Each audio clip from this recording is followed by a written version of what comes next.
Thank you for having me here today, and it's a pleasure to be here. Another school year is starting, and I'm here to talk about not whether technology has a role to play in the classroom. I think we can all agree on that, but the need to minimize health risks from wireless radiation in the classroom. There are those that don't believe that microwave radiation can affect the health of a child, and I would refer them to the state-supported Maryland Children's Environmental Health and Protection Advisory Council. Is it fair to the children to believe we know more than medical experts and challenge the validity of those whose role it is to identify environmental hazards in the classroom? MCPS follows FCC guidelines that were meant for adults. And even more troubling, these guidelines are over 20 years old, and tests were done on an adult-sized plastic head. Credible and independent science is showing increased risk for developing cancer, cell and DNA damage, mental and social developmental issues, and damage to the brain and reproductive health. This, as you can imagine, did not show up when the plastic head was tested.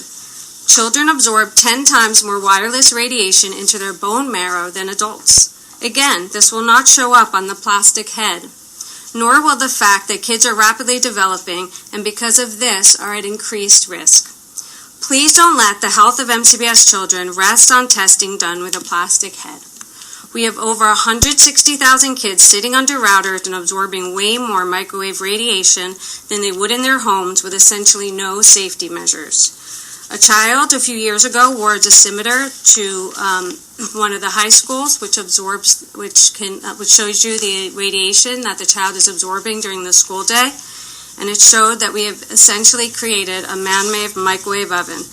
Maryland's Children's Environmental Health and Protection Advisory Council found the CCC guidelines inadequate and outdated, and is urging the FCC to come up with guidelines that are protective of children's health, but meanwhile recommending reducing classroom exposure to wireless radiation through wired internet connections or turning radiation off when not in use. I ask you to review their recommendations, including Appendix D, which includes letters that were sent from the medical community to MCPS.